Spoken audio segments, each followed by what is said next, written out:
meninas que estão aqui hoje também estão participando. Elas também estão analisando as narrativas de algumas entrevistas que a gente fez e que a gente vai dialogar mais aqui hoje sobre esse momento com vocês.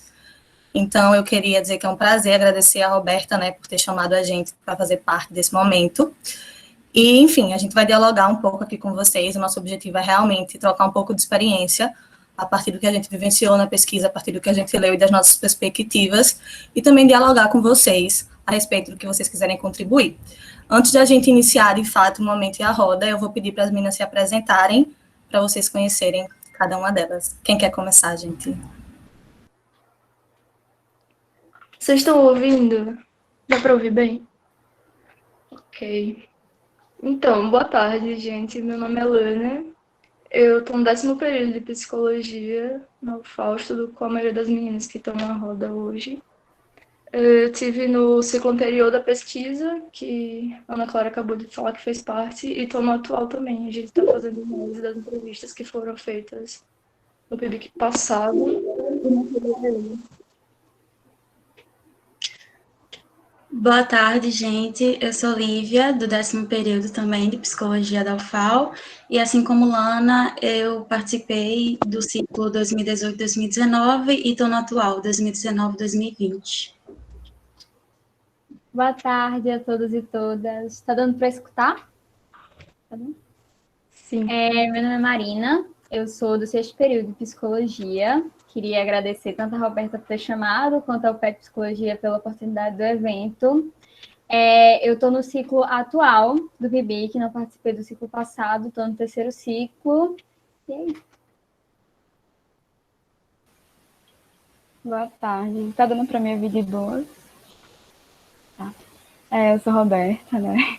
Estou no 10º período de Psicologia, faço parte do PET também. Eu participei do ciclo passado desse PIBIC. Atualmente estou como estagiária no serviço de Psicologia Aplicada da UFAL, que é o SPA, e na Diagonal Social. E é isso. Eu esqueci de falar, gente, mas eu também estou no 10º período, assim como a maioria. Eu queria passar alguns avisos, assim, mais técnicos, né, sobre a nossa roda. O primeiro deles é que quem estava ontem já sabe que a gente passa a lista de frequência aqui no chat, né, e a gente precisa que vocês assinem a lista de frequência, exatamente porque para emissão de certificado tem que participar de, no mínimo, 75% das nossas atividades. Então, o pessoal do PET vai ficar passando aí no chat a lista de frequência e, por favor, lembre de assinar, ok? Além disso, o chat também é um espaço para vocês mandarem perguntas ou pedidos de fala aqui pelo microfone. Então, quem quiser perguntar alguma coisa e dialogando com a gente, ou mesmo fazer um pedido de fala, pode escrever no chat também, que quando a gente puder, a gente vai trocar esse diálogo mais interativo com vocês, ok? Qualquer dúvida também, gente, o chat está aí para isso, e a gente quer mesmo que vocês interajam para a gente poder dialogar, porque a nossa pesquisa é muito sobre isso, essas interações, essas afetações que perpassaram todos esses ciclos. Então, Roberta vai dar uma iniciada agora, para falar um pouco mais da pesquisa propriamente dita, né? Certinho. Eu vou tentar iniciar agora uma apresentação do slide, aí vocês me dizem se rolou ou não.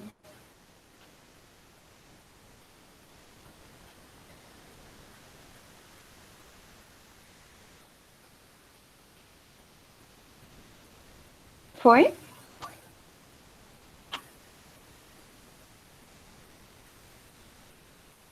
Tá.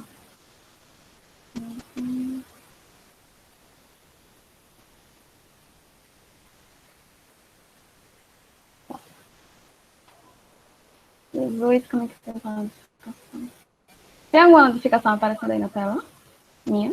Não, amiga, tá ótimo. Não. Tá, beleza. Esse fluxograma, eu não vou estar explicando detalhe por detalhe, mas, enfim, é só para dar uma resumida geral de como é a nossa pesquisa. No caso, como é, porque eu não estou mais, mas ela ainda está rolando. É uma pesquisa que ela já está no seu 3º ciclo. Inicialmente, ela começou no setor da pediatria de um hospital-escola. E aí, o ciclo no caso, de 2018 a 2019, foi na maternidade do mesmo hospital-escola.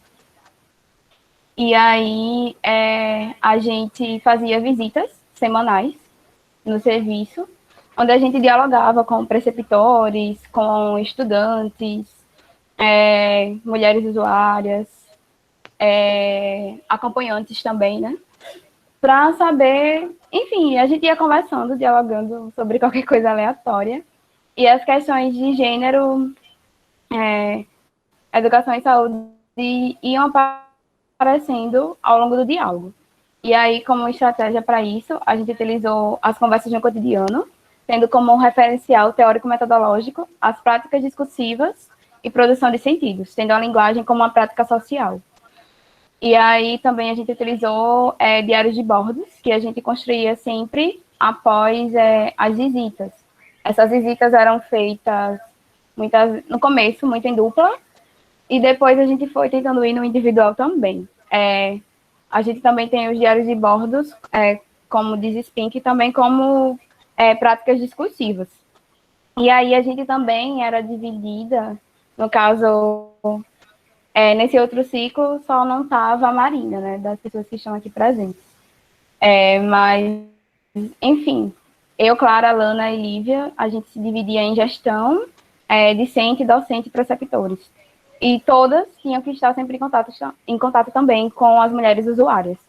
A gente tinha as reuniões semanais da nossa pesquisa, que a gente debatia sobre leituras, que a gente separava, e também sobre as experiências que aconteciam no campo. Também participava do PROSA, que é um grupo de estudos de psicologia discursiva, do Instituto de Psicologia da UFAL. E aí a gente também, ao longo da pesquisa, a gente foi se inserindo em alguns outros espaços, que meio que foi uma consequência por a gente estar envolvida naquela temática.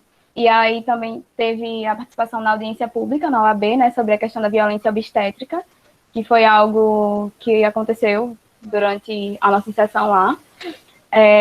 Também a gente fez uma roda de conversa em uma UBS sobre violência. Foi uma UBS no Cheque Gomes, com um grupo de mulheres.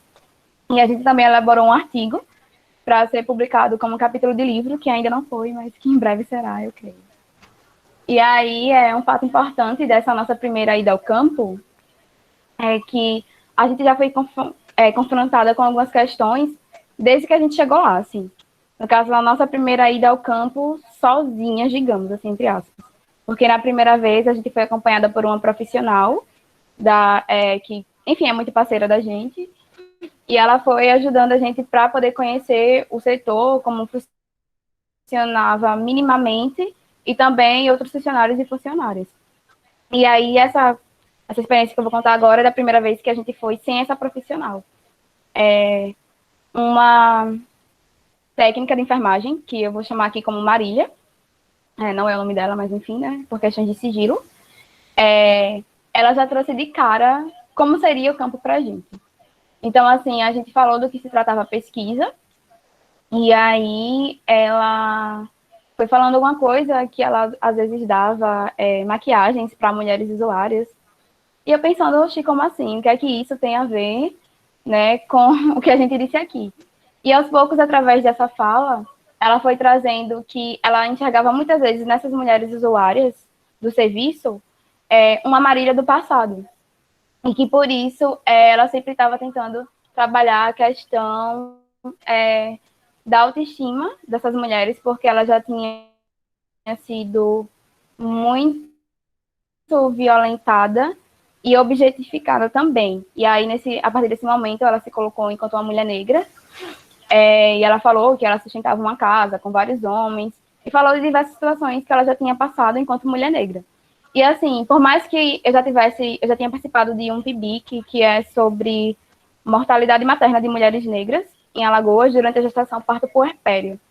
Então, assim, eu já esperava escutar algumas coisas no setor da maternidade por estar relacionado. E aí, sendo que eu não esperava, assim, que essas coisas que eu poderia ouvir teriam tanto a ver comigo, ia mexer tanto a ver comigo. Então, assim, foi uma pesquisa muito intensa para todas nós, que ela nos tocou em diversos momentos. Assim, né, a gente foi um eterno a gente que luta e a gente que se ajude também, porque não foi fácil. E também foi muito para pensar a questão dessa neutralidade, né, que diz que existe na ciência, mas a gente não está livre de ser afetado pelos espaços que a gente está ocupando, e também de enxergar essas pessoas que participaram na pesquisa como também como sujeitos, né, não como objeto de pesquisa. Então, eu acho que foi uma troca muito interessante. E aí, se as meninas quiserem colocar mais alguma coisa...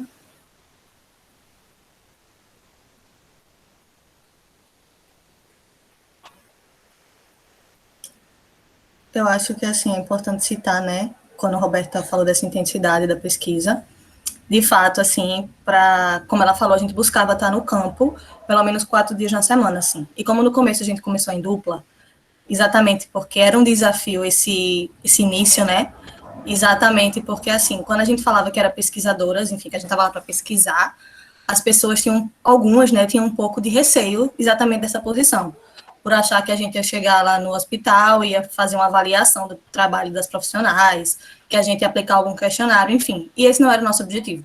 Como a Roberta falou, né, a nossa inserção e praticamente toda a nossa estadia no campo foi moldada pelas conversas no cotidiano, né, exatamente entendendo que a partir dessas práticas cotidianas, né, e dessa aproximação com esses diálogos, com essas questões que perpassam, a gente também vai produzir nesses sentidos, como a Roberta citou. E aí, para as pessoas, gerava muito estranhamento que uma pesquisa fosse chegar para dialogar, para conversar, para acompanhar os profissionais. Então, assim, a gente queria muito se familiarizar com o campo, por isso que a gente achava importante estar lá pelo menos 4 vezes na semana, para as pessoas irem entendendo mais sobre o que a gente queria fazer lá, para a nossa presença se tornar um pouco mais familiar, claro, e também para a gente poder entender aquele campo que a gente estava inserido, né? Tanto que a Roberta citou que a gente se dividiu em 4 eixos, mas no início a gente não ficou restrita meu Deus do céu, a gente não ficou restrita a esses eixos. A gente conversou com todos os profissionais que queriam trocar esse diálogo com a gente, e só da metade para o meio da pesquisa, né, assim, da metade para o final, foi que a gente ficou especificamente nos eixos. E aí, por isso, assim, foi muito intenso, porque a gente tinha que estar 4 vezes na semana, ou seja, pelo menos 2 vezes na semana a gente ia lá individualmente falando, né? A gente tinha os diários de bordo para produzir. Toda vez que a gente ia ao campo, a gente tinha que produzir o diário de bordo, que foi um instrumento, assim, fundamental para a nossa pesquisa. A gente tinha nossas reuniões, obviamente, com Thelma, né, que foi nossa orientadora da pesquisa. Então, assim, era uma pesquisa que a gente realmente marcou muito, assim, eu acho, para todas nós que estamos aqui hoje, assim, foi muito intenso. Além de todas essas questões extra-campus, digamos assim, como a audiência, como a roda de conversa na UBS, enfim. Então, a gente realmente mergulhou muito, eu acho que marcou muito, assim, a nossa graduação, essa experiência lá nesse hospital escola.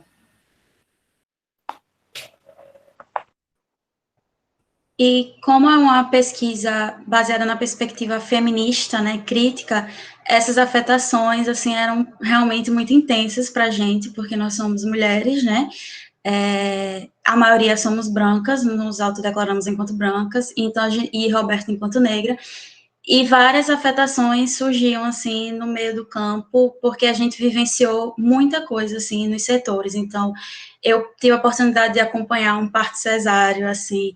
Eu e Roberta, a gente chegou a ver a aplicação de DIU em uma mulher. Então, a gente viu coisas, assim, que a gente não esperava. Então, era um campo muito aberto e tinha afetações, assim, inesperadas o tempo todo. E eram coisas que Thelma, nossa orientadora, sempre pedia para a gente estar sempre pontuando essas afetações na nossa escrita, assim, para a gente não deixar de lado essas afetações, não querer uma suposta neutralidade. Então, ela sempre falava, nos diários, coloca os sentimentos, coloca as contradições, como vocês se sentiram ao ver isso, ao ver aquilo, ao falar com aquela pessoa. Então, foi uma experiência da gente sempre se colocar, assim, na nossa escrita e no campo mesmo. Então, foi bastante intenso e marcante. A gente sempre fala que aconteceu de tudo, assim, nessa pesquisa.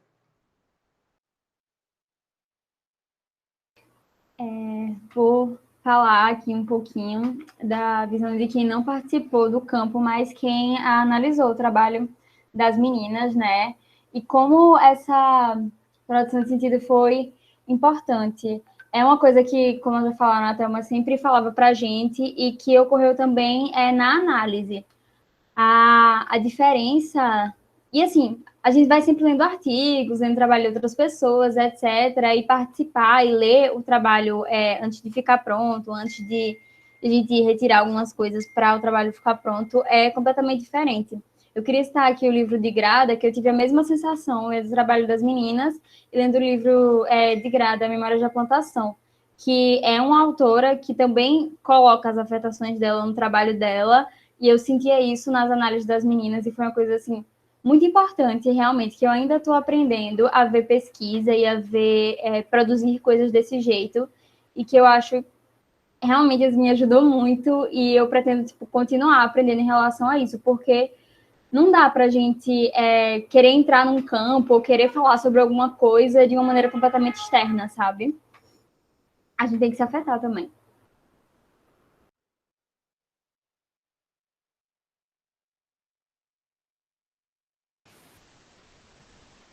Mas alguém tem alguma coisa a acrescentar de vocês? Tá, então, só retomando... Eu vou acrescentar, me sinto convidada. Sobre o que as meninas estavam falando, né, dessa inserção no campo, eu acho que estar pesquisando a partir de uma perspectiva feminista e com esse compromisso ético-político com as pessoas que estão inseridas, compondo o cotidiano do local, do campo, além de mexer muito com a gente o tempo todo, é uma coisa que eu acho que, eu acho não, ela vai reverberar para o resto das nossas vidas, porque convida muito a estar refletindo sobre essas afetações. Por exemplo, em relação ao primeiro encontro que a Roberta falou, que a profissional já foi colocando as vivências dela enquanto mulher negra, a inserção de Roberta nessa pesquisa foi muito importante para a gente, enquanto mulher brancas, abrir nossos olhos e nos permitirmos ser mais sensíveis a essas questões. O encontro com essa profissional também foi fundamental. Eu acho que essa pesquisa convida a gente o tempo todo a estar se revisitando, a pensar nossas práticas enquanto pessoas, enquanto profissionais.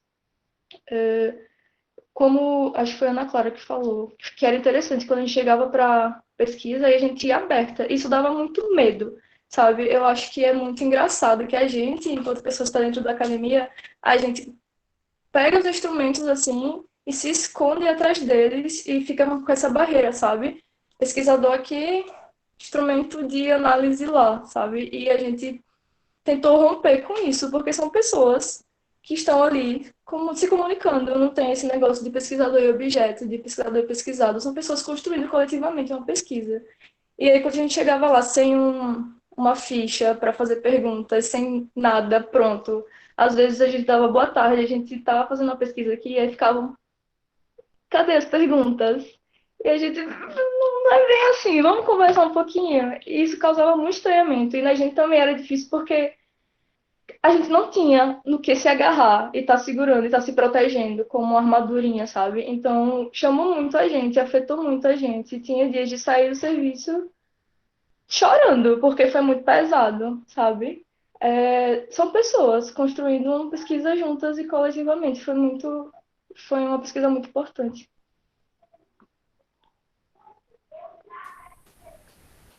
Inclusive, isso que Lana disse, era para ter trazido antes, acabei esquecendo.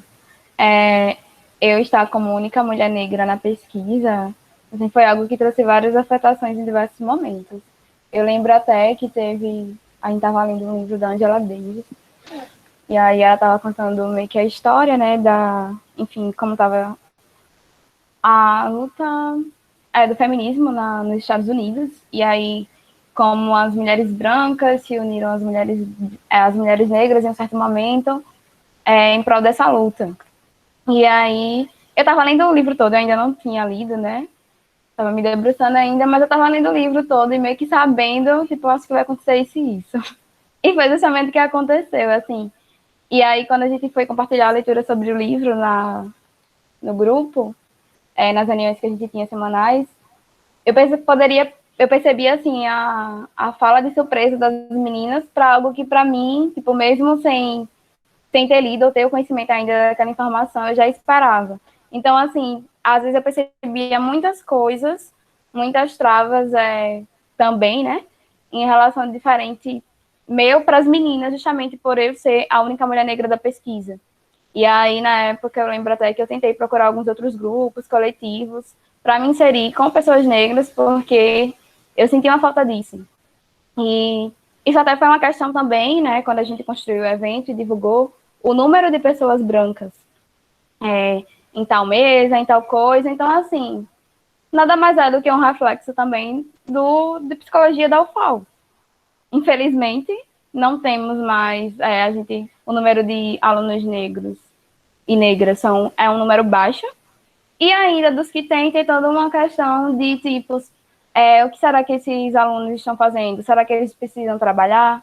O nosso curso ele já tem um horário bem complicado, porque ele é de 7h30 até 12h50, então se você precisa trabalhar de tarde, a galera precisa sair da sala de meio-dia para conseguir chegar no trabalho. Então, assim, imagine você pegar um trabalho de tarde e sair da UFAL do meio-dia, dependendo de onde seja, o seu trabalho é muito complicado para chegar, para comer. Então, é tudo reflexo. Eu e Samuel, a gente convidou pesquisas que falam ou dialogam com a temática assim, do evento. E se na maioria dessas pesquisas tem mais pessoas brancas, infelizmente é sobre também uma estrutura muito maior do que a gente pode alcançar, né? No momento.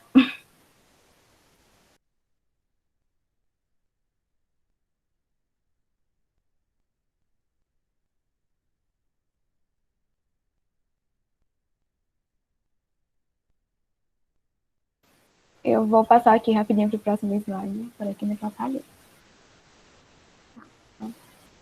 Gente, eu vou falar um pouquinho desse quadro agora.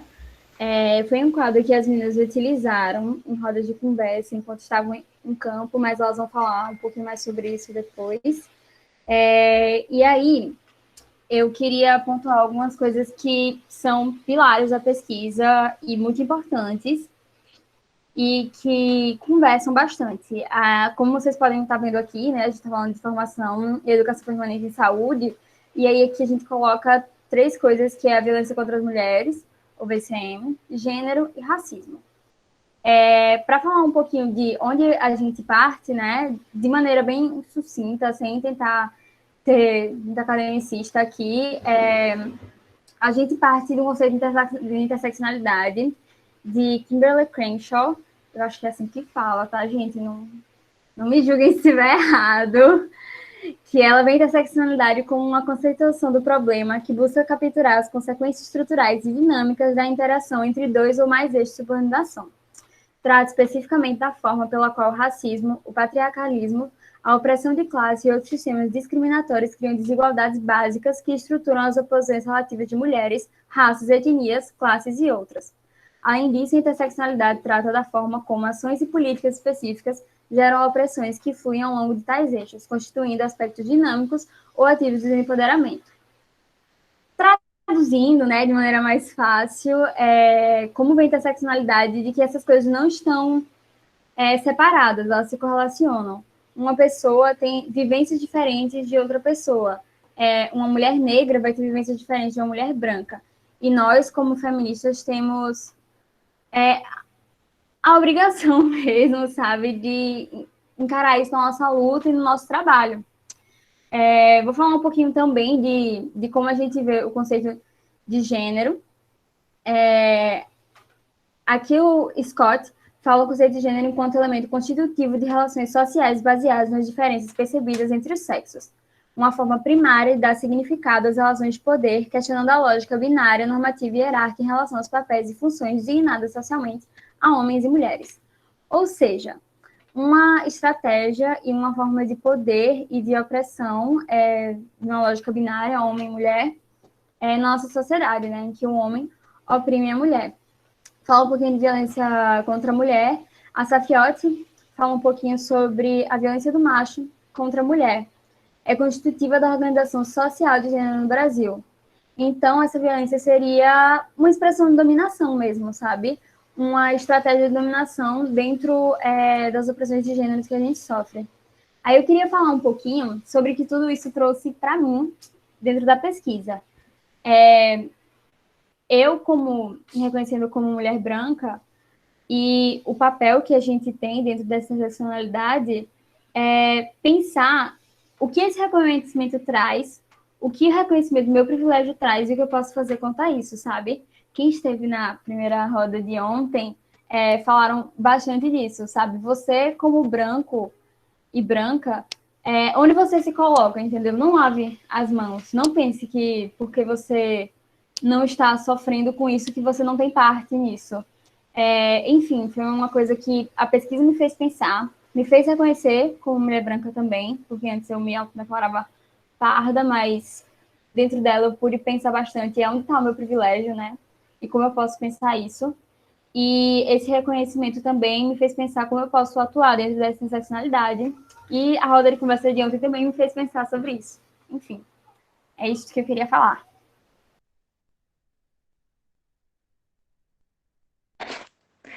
Então, gente, nós dividimos esse quadro. Ele foi pensado quando a gente foi retornar no setor que a gente estava fazendo a pesquisa, né, que era a maternidade dentro da escola. E aí a gente pensou o que mais estava aparecendo durante a pesquisa. E dividimos mais por questões didáticas mesmo, para guiar nossa conversa, porque nós compreendemos que eles não desarticulam em momento algum, como a Marina falou agora, eles estão articulados. E pessoas com marcadores sociais diferentes terão vivências diferentes, serão oprimidas de forma diferente, terão privilégios diferentes. Nós pensamos em começar com um marcador social de gênero, que Mariana já explicou um pouco agora, né? A gente parte da perspectiva de John Scott, quando ela fala que gênero é um elemento constitutivo das relações sociais, que são baseadas nas diferenças entre os sexos, sendo estes também construídos socialmente. Os gêneros seriam a forma primária das relações significantes de poder. Desse modo, essa autora vai utilizar o gênero como uma categoria de análise, convidando a crítica ao questionamento e através da qual a gente pode desconstruir a qualidade fixa desses binarismos, através do caráter histórico que eles carregam, porque a gente sabe que papéis definidos como de gênero mudam a partir da época da sociedade na qual a gente está pensando. Essa autora também propõe que o gênero deve se redefinir e se reestruturar em conjunção com a visão de igualdade política e social, que compreende também questões de classe e de raça.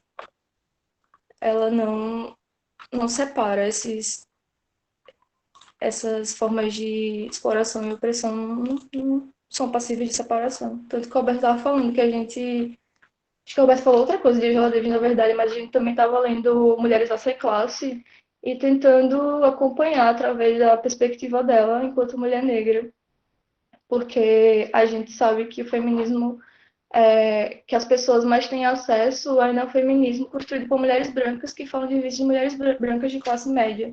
E isso não abarca outras vivências. A gente sabe que vivências de mulheres negras, indígenas, lésbicas, trans ainda estão sendo colocadas na margem. Então é importante a gente buscar outras falas, né? Outros pontos de vista, outras vivências para abarcar mais pessoas. E, inclusive, quebrar essa ideia de que há um sujeito mulher universal e único.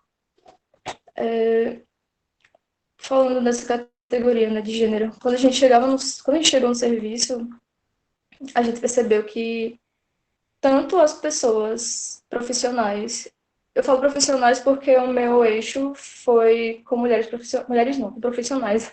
Geralmente eu vou falar mulheres porque eu só conversei com mulheres. Era a maioria naquele serviço, tanto de pessoas usuárias quanto profissionais. Então, sempre estou falando mulheres porque, enfim. Quando a gente conversava com essas pessoas, era sempre partindo da perspectiva binária mesmo, de que homem faz isso aqui, mulher faz aquilo ali. E por ser um serviço onde tinha muita criança, a gente estava sempre escutando sobre menino usar azul e menino usar rosa. Inclusive, quando surgiu Digníssima Damares, com a cortina de fumaça gigante dela falando que menino usa azul e menina usa rosa, a gente tava vendo tudo acontecendo no campo, né? Como essas coisas se refletem onde a gente está inserida. Eu lembro de uma vez que eu estava conversando, acompanhando a profissional, e aí ela estava falando para mim da rotina dela e que ela ia dar banho nas crianças e tal. Aí a gente entrou numa enfermaria e ela falou: Ah, essa aqui, com a bebê, essa aqui eu achava que era um menino porque tava de azul. Mas não é não, né? É uma menininha. Aí eu falei: Oxe, mas é só menina? Menino é que usa azul? Tu não gosta de azul, não? Eu adoro azul. Aí ela: É mesmo, né? Eu gosto tanto de azul. Aí, pois é, e se eu tivesse uma filha e quisesse vestir ela de azul, ela é mesmo, né? Eu tive uma filha, eu vou vestir ela de azul. Então a gente também estava nesse lugar de fazer as provocações no campo, de forma gentil, claro, dar uma cutucada assim e puxar para pensar mesmo. Eu acho que um ganho muito grande dessa pesquisa foi a gente poder pensar junto com as pessoas que estavam ali e elas também foram muito parceiras da gente, elas estavam ali muito dispostas.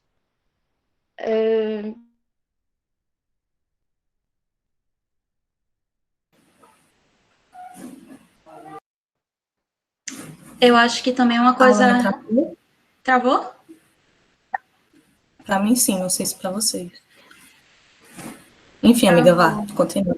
É uma coisa presente também sobre essa questão de gênero no campo, era toda a expectativa, né, das mulheres mães, em sua maioria, porque a gente conversava, geralmente eram mulheres mães que estavam lá, e acompanhantes também era sempre ou a mãe dessa mulher, né, a vovó da criança, era sempre um setor muito preenchido por mulheres. E essas mulheres mães traziam também muito em relação a esse binarismo, em relação à expectativa do bebê ou da bebê. Então, a gente ouviu um dia de uma mulher falando que, eu gostaria muito que fosse menina, porque eu acho que meninas são mais apegadas à família. E meninos são mais soltos, né? Eles têm esse direito de depois de se distanciar da família, fazer o que quer, enquanto a menina seria mais reservada e voltada para a família. Então, antes de ela ver e saber o sexo da criança, ela tinha toda essa expectativa que fosse menina. E acabou que foi um menino, e ela falou que foi um choque muito grande quando ela descobriu que ia ser menino, porque ela já tinha todo esse imaginário, toda essa expectativa em relação, já associada ao gênero, né, de que automaticamente, se fosse menina, a bebê, a criança, iria crescer e ser super apegada a ela, à família. Então, tinha muitas essas falas, tanto das mulheres usuárias, como também das mulheres profissionais, era algo que perpassava bastante, assim, no campo, e eram questões que a gente achava que já estavam superadas, assim. Eu acho por muito viver na bolha da academia, e aí quando a gente chegou no campo, a gente viu que essas coisas mais básicas, como essa questão de cor e etc., ainda estão muito presentes, assim, na nossa sociedade. E como Lana falou, a gente buscava tanto no dia a dia do campo, como também no final, nas rodas de conversa, puxar para pensar um pouco do porquê a gente ainda está tão apegado a essas questões, assim, que estavam em todo o setor, assim. Lembro de Clara pontuar também na roda de conversa a questão dos cartões de vacina, que a profissional entregava de rosa para menina e de azul para menino, e isso era muito específico, assim. Então, a gente questionava essas situações, assim, de um jeito não impondo a nossa opinião, mas, como a Ana falou, mas por que a gente tem que pensar dessa forma e trazer esses questionamentos, assim? Isso, então, uma coisa muito forte para a gente foi perceber que o setor estava reforçando aquilo, né? Porque eu acho assim que quando a gente entra lá, é exatamente aberto a conhecer o que está acontecendo ali, né? E de repente a gente se dá conta de que o setor reforça isso a todo momento, né? E que essas pequenas questões, como a questão da cor, por exemplo, né? Que para muita gente é uma besteira. A gente escutou na roda, por exemplo, de que era exagero, porque quando a criança crescesse, né, enfim, ela escolhia que cor ela quer, o que ela gosta, enfim. Mas, ao mesmo tempo, aquela pessoa relacionava que rosa poderia interferir na sexualidade da criança. Então, aquilo já não passa mais a ser simplesmente uma besteira que depois a criança pode decidir o que quer. Enfim, essas pequenas nuances que muitas vezes para as pessoas não são vistas como grandes coisas, mas que já estão estabelecidas e que a gente sabe que estão relacionadas com o gênero e, consequentemente, perpetuam, né, esse sistema que está aí, a gente conseguia pensar a todo momento, assim, quando a gente se deparava com essas pequenas questões no setor. Da mesma forma que, por mais que a gente saiba que isso ainda existe, né, eu acho que quando a gente entra lá e quando a gente se depara com o campo, a gente vê o quão ainda está enraizado, assim, é muito forte.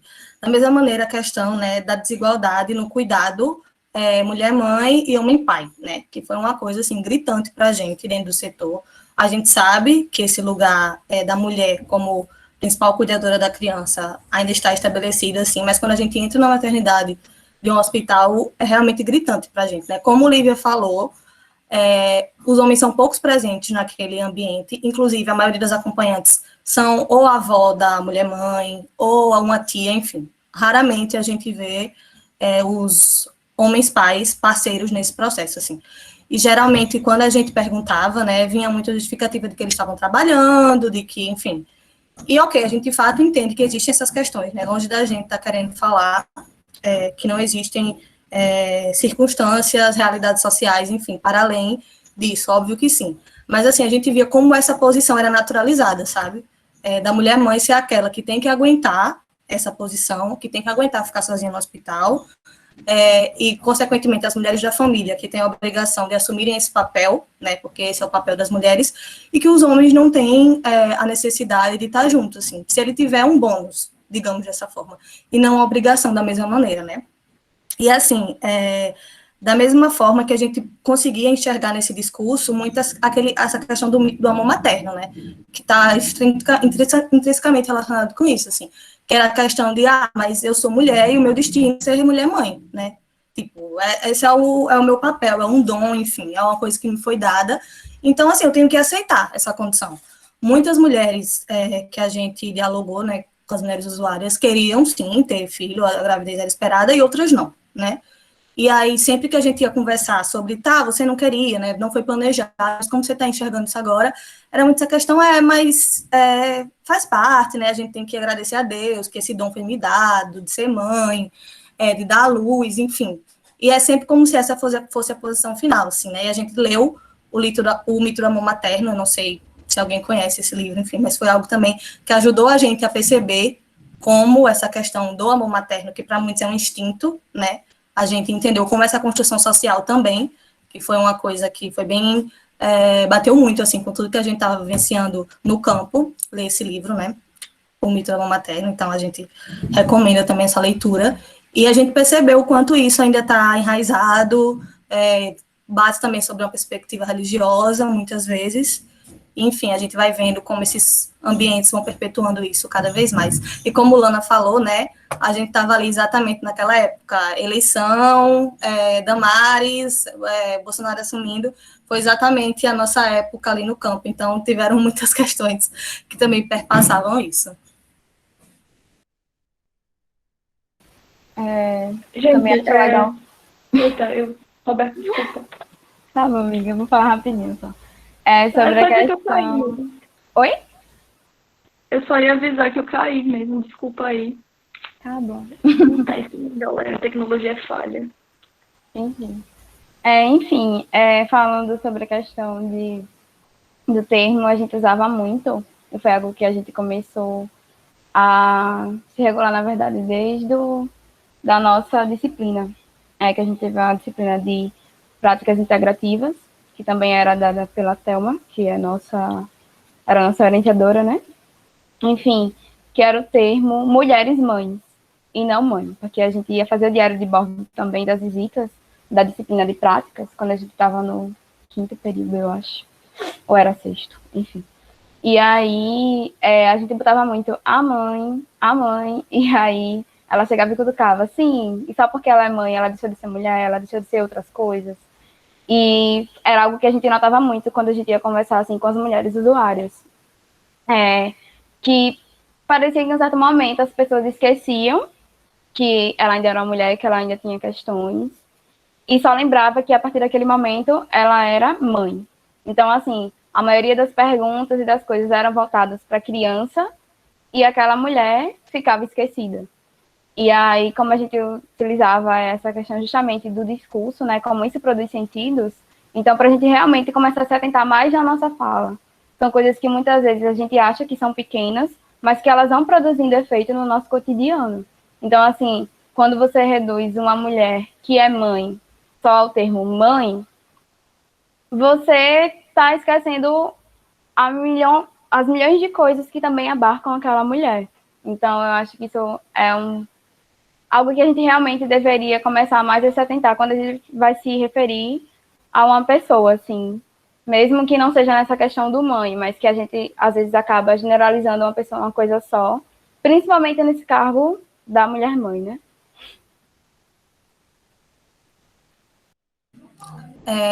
Um outro aspecto que estava lá no slide, né, que Roberta colocou, é a questão da violência contra a mulher, que está intrinsecamente relacionada com o gênero, obviamente, né, mas a gente reservou uma categoria especial exatamente pelas especificidades deste eixo.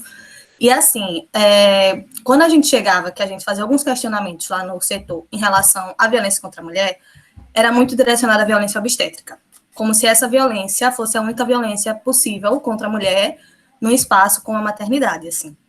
E aí, sempre que a gente buscava não perguntar tanto, né, nas conversas no cotidiano, assim, mas surgiam discussões e a gente, às vezes, fazia esses questionamentos. E aí, vinha muito essa questão, a violência obstétrica, né, de, às vezes, quando tem uns casos, chegam umas coisas aqui, vem algumas questões de interior, né, porque esse hospital escola é um hospital de referência, principalmente em gravidez de risco. E aí, falava-se muito assim, a violência obstétrica, sim, mas outro tipo de violência, não. Como se aquele outro tipo de violência não pudesse acontecer naquele espaço. Assim como a gente soube muito que no ano 1 da pesquisa, né, que como o Roberto adiantou, foi na pediatria, muita gente perguntava para a gente por que a gente não tinha ido para a maternidade. Melhor, para a gente não, né, para as meninas que fizeram parte do primeiro ciclo.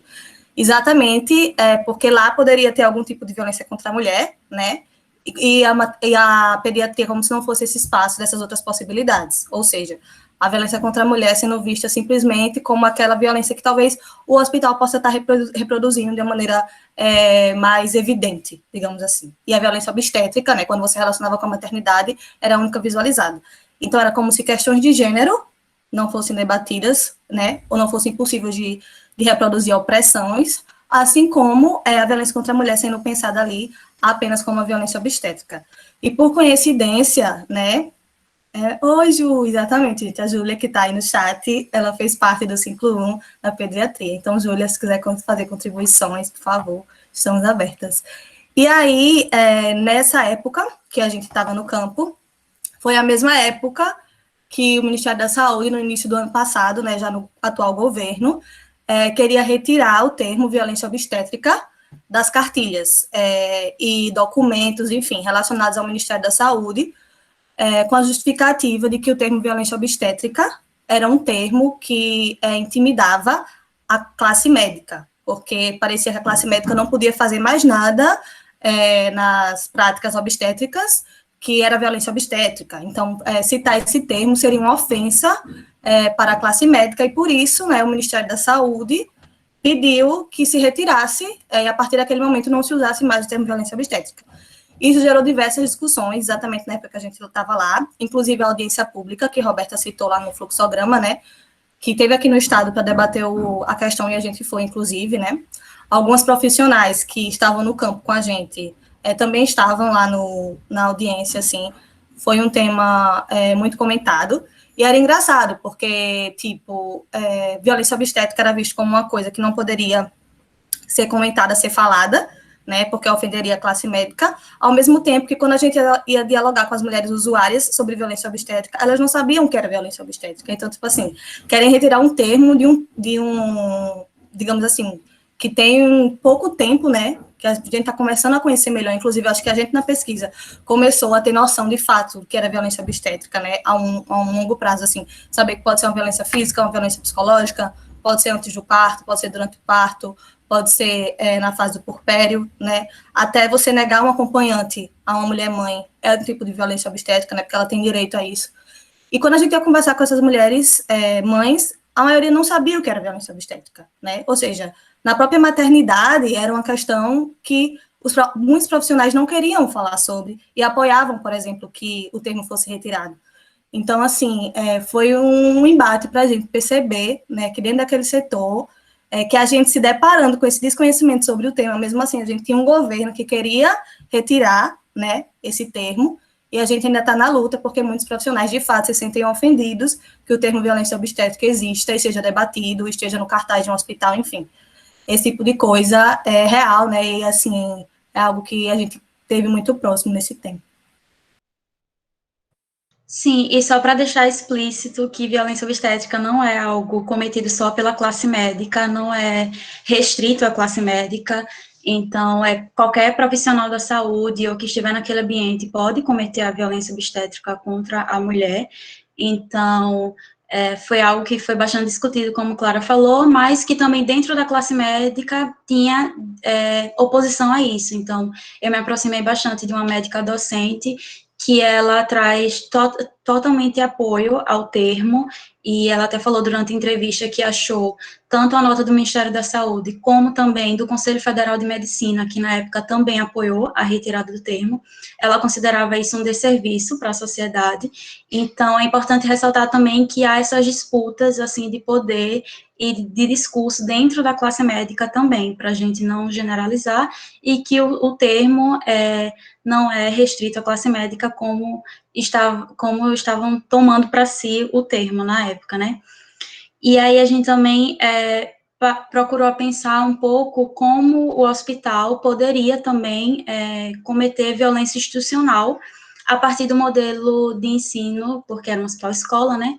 Como em alguns momentos isso também, esse modelo de ensino poderia acarretar em algum tipo de violência institucional, porque algumas mulheres comentavam que não se sentiam muito à vontade quando entrava na enfermaria, vários estudantes e vários profissionais ao mesmo tempo, e que ela não sabia que poderia dizer não, que não estava à vontade. Então, a gente começou a pensar essas diversas expressões da violência que podem ocorrer no ambiente do hospital, não só das mulheres usuárias, como também das mulheres profissionais. A gente ficou bastante atenta também, que, como a Roberta falou logo no início, a técnica de enfermagem trazia também essas vivências, e parar para pensar como é uma profissional, uma mulher negra profissional, que está naquele ambiente, que já sofreu violência, e como é que ela vai lidar com uma mulher usuária que chegou ali também sofrendo violência. Então, todas essas dinâmicas a gente procurava observar e pensar sobre, né? E aí eu acho que a gente, algo que a gente buscou pontuar bastante era a diferença entre a ficha de notificação compulsória e a denúncia, porque quando a gente perguntava, se chegar aqui uma mulher vítima de violência, como é que vocês atuam e tal, e muitos profissionais falavam que tinham medo de notificar, porque achavam que o parceiro poderia ir lá e reclamar, e já teve também casos de violência contra alguns profissionais, então havia esse medo. E a gente buscava sempre pontuar que a ficha de notificação compulsória, que é do SINAM, que é do Sistema de Agravos, é uma ficha que é obrigação de todo profissional e de toda profissional preencher. Não é restrita à violência contra a mulher, de violência contra a pessoa idosa, contra crianças. Então, a gente vai até colocar depois aqui no chat para vocês darem uma olhada, porque ela é obrigação, assim, de todo profissional preencher, diferente da denúncia, porque a denúncia que envolve polícia, a denúncia é a mulher que autoriza, né, a mulher que tem que depor, etc. E a ficha de notificação é uma ficha mesmo que você vai preencher os dados do que houve, e esses dados vão ser enviados para o Ministério da Saúde para que possam ser feitas políticas públicas específicas. Então, a gente reitera aqui para todo mundo que é da área da saúde, que está nesses espaços, para quando estiverem realmente preencher essa ficha, que é muito importante, assim, para produção de dados mesmo, porque a gente só tem acesso a partir desse preenchimento, assim. Gente, Clara, quer acrescentar? Vai, Marina. Bom, primeiro falar para todo mundo dar uma olhadinha no chat, né? Que a ficha tá lá agora, a ficha que a Lívia acabou de falar sobre. E falando um pouquinho sobre violências contra a mulher, né? Ou as mulheres, colocando nesse plural também por diferentes tipos de violência e mesmo a interseccionalidade que as mulheres se encaixam, né? Porque além de mulher, você é também muitas outras coisas. Eu queria falar um pouco sobre silenciamento, sabe? Lendo as entrevistas, conversando com as meninas, construindo realmente esse trabalho, eu pude perceber que uma visão muito geral que se tem é que se não se fala sobre, não acontece, como a Clara acabou de falar, sobre tirar o termo, né, violência obstétrica, não falar sobre significa realmente esquecer, silenciar. E aí uma coisa que me chamou bastante atenção e algo para a gente notar que violência não é só a gente ver alguém ofendendo outra pessoa, enfim, uma coisa completamente direta, silenciamento é um ato violento. Pensar sobre essas mulheres usuárias que não sentiu a vontade para dizer não, também é um silenciamento, e que sobre essas violências veladas, caladas e que não são notificadas, né? Que não são anotadas, que a gente só percebe, talvez, quando sente.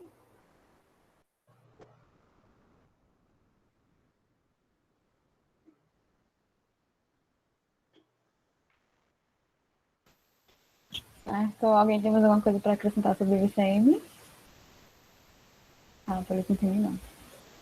Então, a terceira nuvenzinha que tinha naquele slide era sobre racismo. E aí eu vou iniciar, né, para puxar sobre. Eu vou seguir uma linha de raciocínio, vou tentar seguir uma linha de raciocínio, para falar de algumas das várias questões de raça que apareceram ao longo das visitas e das entrevistas que a gente realizou também, tentando seguir uma lógica que eu estou usando para tentar escrever o meu TCC, que também tem a ver com essa pesquisa.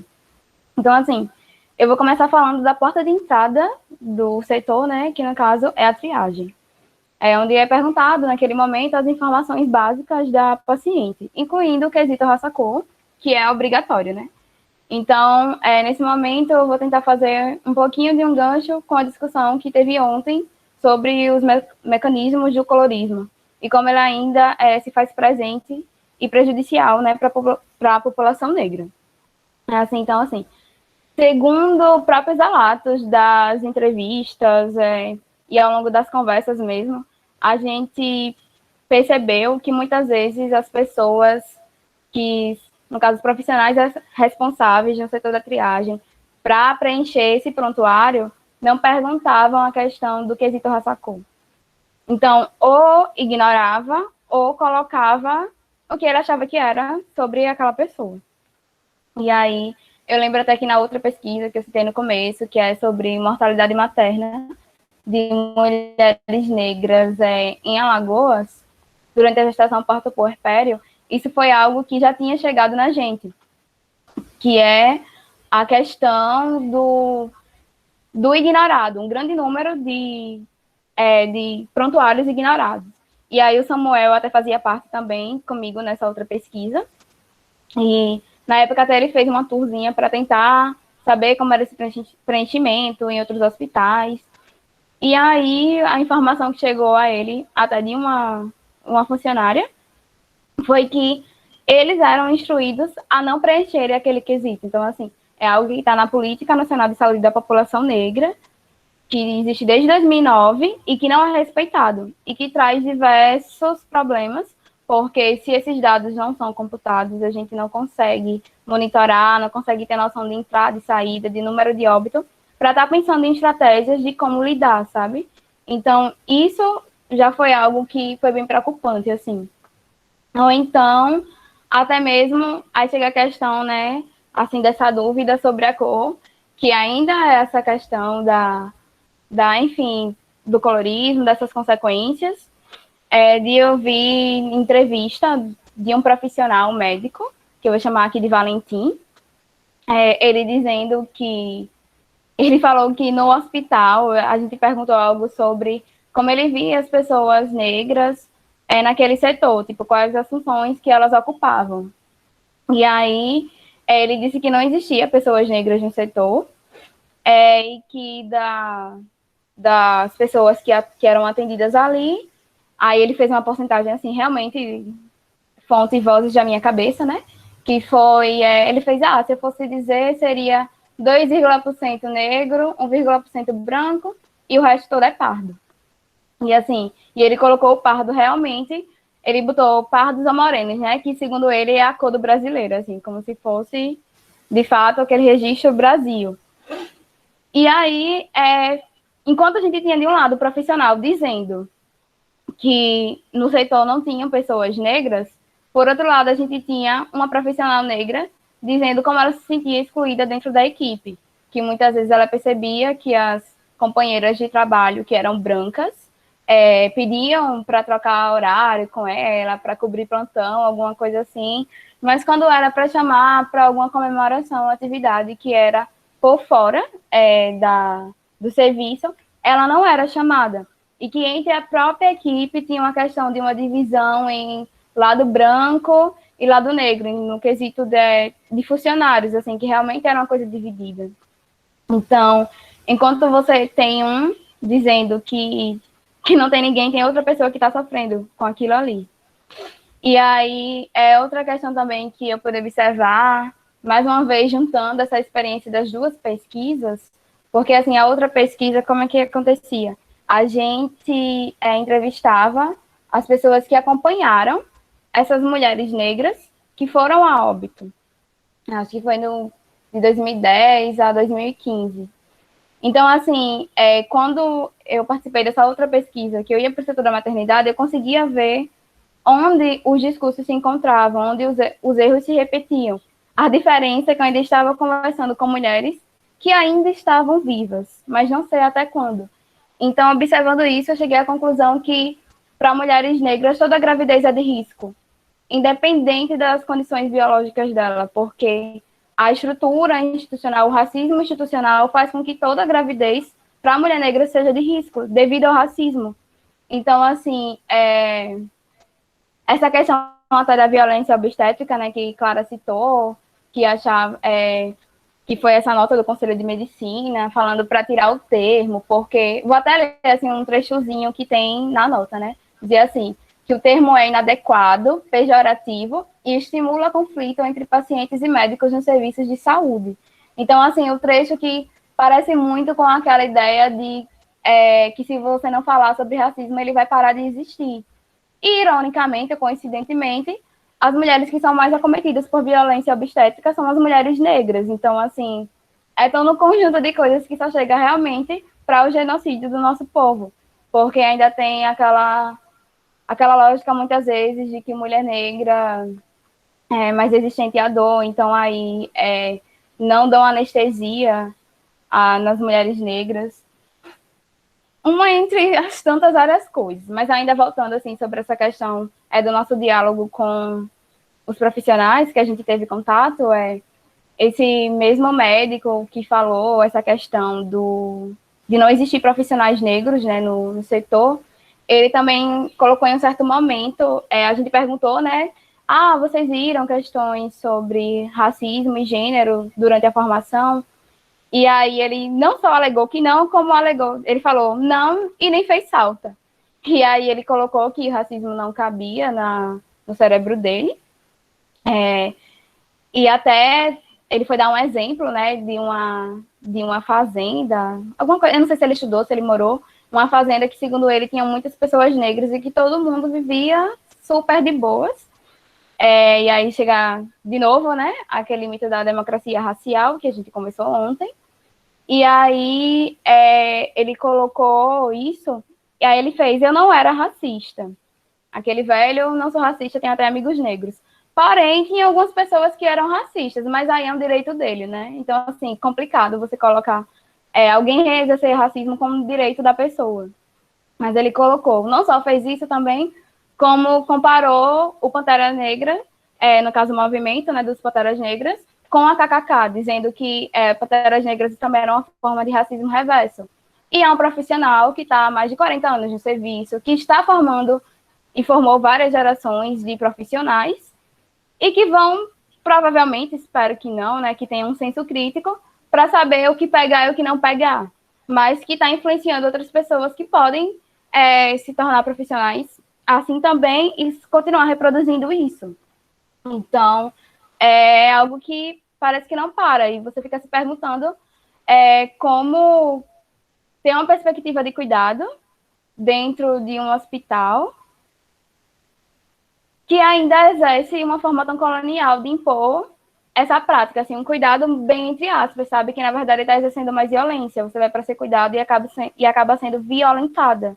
Então, assim, é muito complicado, porque já tem toda a questão em volta dos direitos sexuais e reprodutivos das mulheres, e aí, para parir é um problema. Depois que a mulher negra tem seu filho, é outro problema, porque você fica com medo constantemente se vai ser morto, pois está carregando um saco de pipoca, um guarda-chuva. Então, é muito complicado. Isso me faz questionar muito também a questão da nossa formação em saúde, né? Como é que está isso? Se a gente está discutindo as políticas que existem no SUS na nossa formação.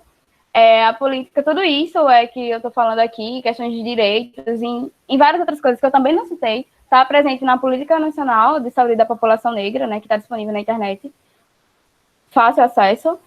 E como é que a gente está pensando isso na nossa formação? Inclusive, falando em formação, quero só não retificar, mas reiterar a fala que eu tive no começo, né, que eu falei sobre a questão que era um reflexo da psicologia da UFAL, ter mais alunos brancos do que negros, e como isso se refletia também no acesso à pesquisa, enfim, das pessoas que estão compondo esses espaços. Mas também que isso não é só algo da psicologia, isso é algo que está presente em outros cursos, em outros estados, no Brasil inteiro. Então, que a gente possa repensar isso de uma forma macro, de fato. E só para fechar minha fala nesse sentido agora, é só trazer também mais uma fala do mesmo profissional, que ele falava, ele entrou na questão das doulas, né, falando que eram leigas e que ele era o técnico e ele que sabia, inclusive falando que se ele avaliasse e achasse que uma mulher tinha que fazer laqueadura, ela faria e pronto, independente do direito de escolha dela, porque ele é o técnico. E que se a mulher questionasse isso a ele, ela estudasse medicina por 6 anos e fizesse as especializações que ele fez. E aí também ironizou o parto humanizado, que era em questão de... ele disse que se ele não fazia parto em cachorro, em outro animal, ele estava fazendo, então, parto humanizado, porque ele fazia parto em humanos. E isso está presente, tipo, muito perto da gente. Mas, apesar de todas essas falas, de também pensar como é que está sendo respeitada outras formas de cuidado, porque, por exemplo, quando eu já fiz também extensão em uma comunidade quilombola, e aí, conversando com as pessoas da comunidade, elas diziam que elas tinham modos diferentes, assim, então, tinha muito o costume de fazer o parto realmente com parteiras, e também eu lembro até que elas falaram que passavam, tipo, uns 15 dias sem tomar banho, após o parto, e tinha toda uma explicação para isso. Então eu fiquei imaginando, tipo, chega uma pessoa dessa comunidade para falar com essa pessoa. Eu prefiro nem imaginar como seria o diálogo, né? E o nível do desrespeito e da violência que essa pessoa sofreria. Mas que a gente possa estar repensando isso. Eu trouxe essas questões porque eu acho que são pontos bem importantes para a gente pensar e lembrar que existe. Mas que do mesmo modo em que existe isso, também existe profissionais que são implicados e que se preocupam com essas coisas. Que foram algo assim que a gente foi percebendo em algumas horas de conversa que a gente fez no setor, né? Também. Mas é isso. Tem muita gente também que é implicada e que a gente possa estar se empenhando para não reproduzir esses discursos e fazer diferente, né? Não só criticar, mas chegar lá, investir na política de educação permanente e saúde, porque se a gente já teve um déficit nisso, na formação, que a gente possa estar falando para esses profissionais que já estão lá. Então, assim, a gente tem que se indignar mesmo, mas pensar como uma extensão, como a gente pode fazer para chegar nessas pessoas que já estão no serviço, atendendo, sabe? também está totalmente ligado na questão de como se organiza o SUS, questão de conselho, das pessoas que ficam atentas a isso, que a gente também se coloque como pessoas atuantes dentro disso, e não só como nesse papel de observar, está acontecendo, está errado, poxa, que triste. Não, como eu posso mudar? O SUS, ele é importante, e a gente precisa estar sempre pautando sobre e se incluindo nisso, se vendo como parte, se vendo como sujeitos atuantes. É isso, encerro minha fala por aqui, se as meninas quiserem acrescentar alguma coisa. Eu queria acrescentar, assim, nessa questão que tu trouxe, Roberta, do racismo institucional, né? Um fator que a gente observou muito no hospital é a questão da representatividade, no sentido até das imagens, né? Quando a gente anda por esse hospital escola, existem mulheres brancas, pessoas brancas, crianças brancas, nas fotos, nas cartilhas, na entrada, nas paredes, enfim. Como a gente sabe, né, o SUS atende majoritariamente, né, pessoas pardas, negras, pardas, enfim. E essa realidade não é refletida, né, nesse ambiente, assim. O ambiente, ele é majoritariamente um ambiente que reproduz um ideal de ser branco, né? E foi algo que a gente tentou também questionar um pouco no serviço, exatamente o fato de as pessoas que estão ali só verem e só terem como referência pessoas brancas em todos os momentos, assim. Eu lembro que quando a gente estava até na roda, né, a Thelma pontuou um pouco sobre o que seria o racismo institucional também, e aí ela começou a apontar, assim, para a enfermaria, para os profissionais terem noção um pouco do que a gente estava falando ali, que ali só tinham crianças brancas, por exemplo, como é o ideal de criança naquele setor. E aí eu lembro que a roda, assim, foi um momento crucial em vários sentidos, e eu acho que também o fator raça, né, a questão do racismo, porque como vocês viram naquele slide, a gente levou, né, educação permanente de saúde, gênero, violência contra a mulher, raça, foram os nossos principais eixos de diálogo na roda.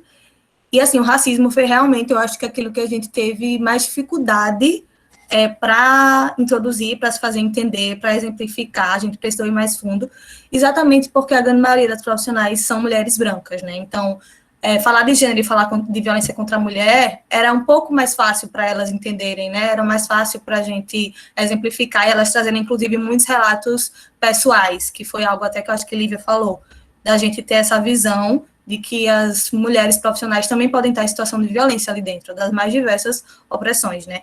E o momento da roda foi um momento, assim, onde elas colocaram muito dessas questões, tanto do ponto de vista fora do ambiente de trabalho, como também possíveis violências que estavam acontecendo lá dentro, como, por exemplo, alguns homens acompanhantes dessas mulheres mães estavam intimidando algumas profissionais do setor naquela época. Isso chegou a ser até uma questão, assim, porque as mulheres, como vocês devem imaginar, a maioria das profissionais do setor são mulheres, né? As enfermeiras e as técnicas de enfermagem, majoritariamente.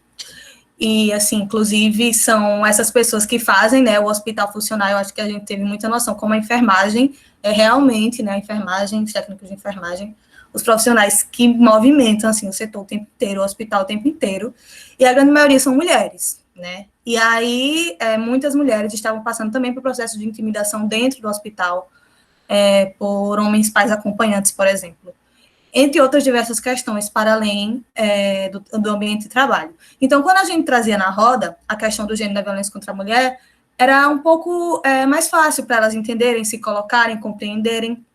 Quando a gente trazia o racismo, né, quando a gente trazia o fator raça, não era a mesma coisa, assim, eu sinto que a gente teve que se aprofundar um pouco mais, porque elas não entendiam muitas daquelas práticas, daquelas questões como racismo, né, que de fato, o que a gente ainda tem que conseguir levantar nesses espaços e fazer disseminar, assim. E a gente, enquanto pessoas brancas, né, que estamos nesse diálogo, acho que a gente tem que entender esse dever e esse papel, né, que acho que também talvez fosse uma coisa que muitas das mulheres que estão ali não conseguissem pensar para além, né, que é a questão da raça. Inclusive, como Roberta falou, né, a questão do pardo e da parda, que não parece não ser vista como pessoas que podem sofrer racismo também, é uma questão, né? Inclusive, uma das mulheres gestoras que eu acompanhei, né, já que meu eixo era gestão, quando eu entrevistei ela, né, para perguntar um pouco sobre essa questão da raça, ela disse que existiam poucas mulheres usuárias negras, assim, que a grande maioria eram pardas. Então, é como se essas mulheres pardas não fossem mulheres suscetíveis também de sofrer esse racismo. Enfim, eu acho que tem diversos diálogos nesse sentido, mas é bom pontuar, de fato, que existiram muitas profissionais parceiras da gente nesse processo, né? Acho que a gente não pode, como a Roberta falou, deixar de citá-las, assim, principalmente as mulheres que eu acompanhei na gestão, depois que eu me aproximei mais, foram mulheres muito parceiras, inclusive, também que suscitaram um desejo para mim fazer o meu TCC, né, para o TCC que eu estou fazendo atualmente, foi inspirado um pouco no que eu vivi nesse tempo com elas. E, assim, a Lívia também, né, teve uma profissional muito parceira dela, né, no processo, mas não dá para a gente relativizar ou deixar de falar e citar, né, profissionais que trazem questões e práticas tão problemáticas como o profissional citado por Roberto, assim.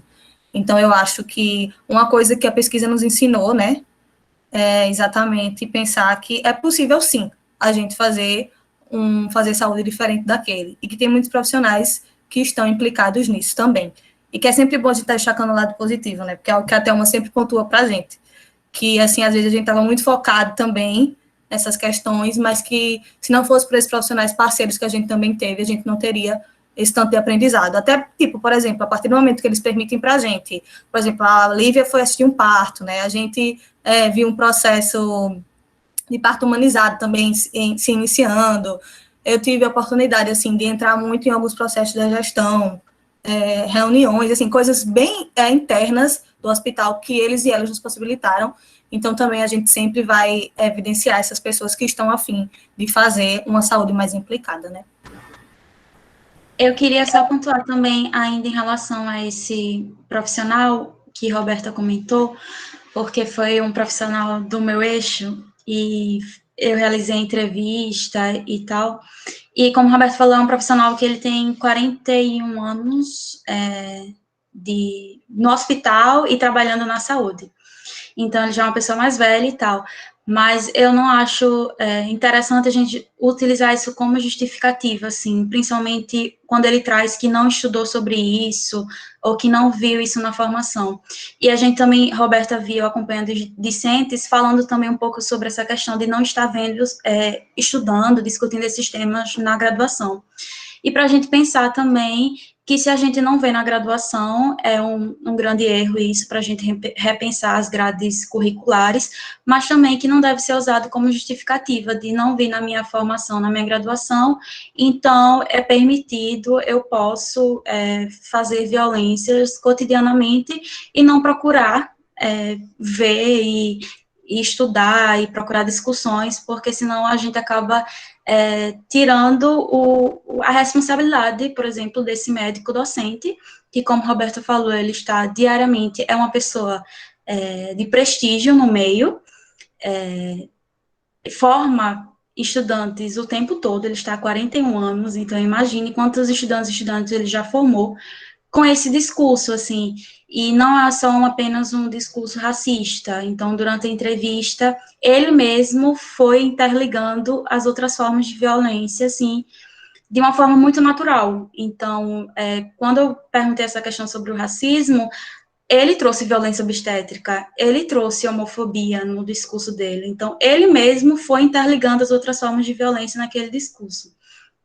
Então, só para pontuar essa questão de que, porque a gente não vê na graduação sobre isso, sobre aquilo, que a gente não possa usar isso como justificativa de estar futuramente ou atualmente nos serviços de saúde violentando as pessoas porque a gente não viu isso na formação.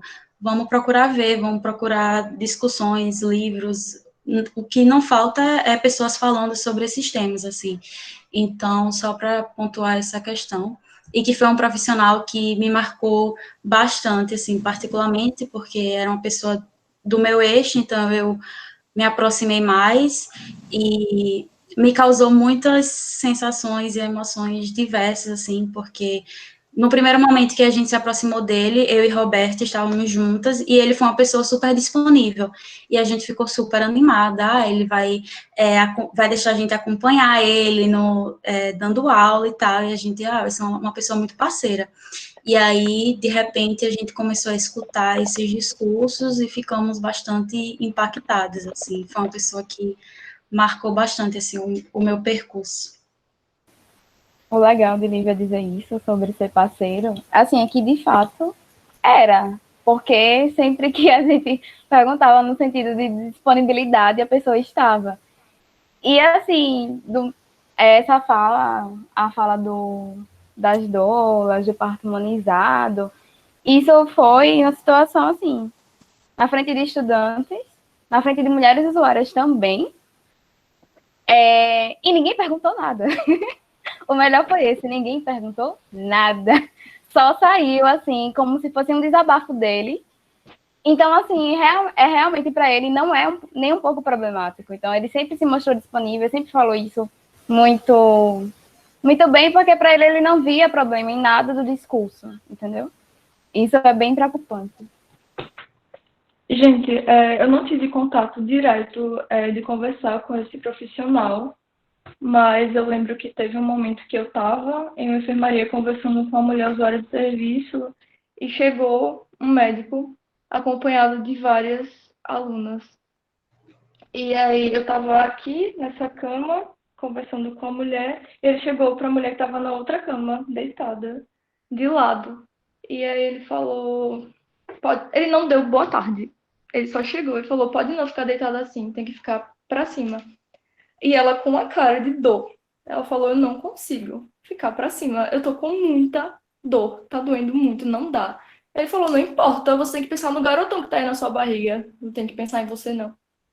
E aí tinham muitos estudantes atrás dele. E eu aqui do lado, assim, passada, chocada, não conseguia falar um A. E depois que ele falou isso, assim, que ela tinha que ficar deitada pra cima, saiu da sala com os estudantes dele. E eu fiquei aqui chocada, só vi chegar e vi sair, assim. E eu acho que uma coisa que a gente quer dizer também quando a gente fala que tem profissionais que são muito parceiras e que estão dispostas, não é porque elas já avançaram nas discussões e estão procurando se informar, é porque elas estavam dispostas a começar a fazer isso junto com o nosso convite, sabe? O que é diferente de outros profissionais como esse médico que não estava disposto. Ele pode se considerar parceiro porque ele estava ali, conversou com as meninas, se propôs a fazer uma conversa mais prolongada com elas, mas ele não estava disposto a isso, sabe? Como eu estava com o eixo dos profissionais, eu conversei muito com os profissionais que estavam lá no setor todos os dias. Foi até mais fácil para mim, inclusive, estar ali encontrando pessoas do próprio eixo, porque elas estavam ali caminhando o tempo todo. Diferentemente de Roberta, por exemplo, que estava com discentes que podiam não estar no setor no dia que ela fosse. E aí eu sempre perguntava se tinham estudado sobre gênero, sobre racismo, sobre violência contra as mulheres nas formações, elas falavam que não. E aí Roberta traz que, tipo, achava que estudantes que estão se formando agora poderiam dizer que estão vendo, né? Já que, por exemplo, eu falei que os profissionais se formaram há 10 anos. Mas não, estudantes de hoje não estão vendo também. Eu acho que apesar de para a gente pensar que a gente não tem visto tanto, sabe? A gente tem discussões mais pontuais, inclusive, enquanto psicologia. Se tiver alguém aí de outras áreas também, se vocês estão vendo isso ou não na área da saúde. E aí, eu acho que uma coisa que me marcou muito também, eu tive uma conversa com uma profissional de lá, e ela estava me falando, eu perguntei se tinha no prontuário, perguntando sobre identidade de gênero, orientação sexual, e ela falou que não tinham esses quesitos no prontuário. E aí eu perguntei por que ela acha que não tinham esses quesitos no prontuário. E ela respondeu que porque a gestão é machista, na época, né? A gestão que estava na época. Porque a chefia, por mais que a maternidade seja um setor composto majoritariamente por mulheres, tanto usuárias quanto profissionais, a chefia era um homem. E esse homem era machista e racista. Então não era de interesse dele colocar isso. Inclusive, não existem atividades de educação permanente de saúde no setor. Profissionais que não estão indo por si só procurar sobre esses temas, eles não têm acesso, elas não têm acesso no cotidiano, porque não é de interesse da gestão estar colocando isso e capacitando profissionais, porque, como a Roberta falou, não chega, não interessa, não existe, para que falar sobre isso, sabe? Como a gente estava colocando, se não fala sobre, não existe, e aí assim se perpetuam violências. Eu conversei com essa profissional também, e ela estava me falando sobre eu perguntei se... Isso eu ia trazer até quando eu estava falando sobre gênero, a internet caiu. Eu perguntei se algum casal composto por duas mulheres já tinham ido lá para uma delas parir e a equipe tinha ficado sabendo. E aí ela falou que as mulheres disseram diretamente, não ficaram sabendo. Teve um casal que todo mundo comentava, mas por quê? Porque tinha uma mulher que estava grávida da aparência feminina, que banjava, performava a feminilidade, e outra que todo mundo zoava chamando de machinha. Ela disse que não chegavam na frente da mulher para falar sobre isso, mas falavam umas das outras. Olha o machinho, já viu o homem que tá ali, o homenzinho que tá ali, sabe? E aí, por mais que não chegue na cara da pessoa zero para falar sobre isso, é uma LGBTfobia descarada de estarem zoando no meio dos profissionais sobre isso. Inclusive, o outro casal lésbico, ela ficou sabendo porque a mulher contou para ela, mas o resto da equipe achava que eram irmãs e não ficaram desconfiando de que não eram irmãs. E aí eu, enquanto mulher lésbica, fiquei me perguntando se esse casal que ninguém desconfiou, tinha alguma delas que associavam a uma masculinidade, sabe? Porque relações lésbicas continuam sendo invisibilizadas e quando são trazidas à tona, tidas como, de certa forma, legítimas, é porque identificam alguma figura masculina para estar ali, sabe? E aí é isso, a gestão é machista, a gestão não se interessa por trazer isso. E é totalmente problemático, né? A gente vê que o setor que era para ser pensado para mulheres e por mulheres é um homem que comanda.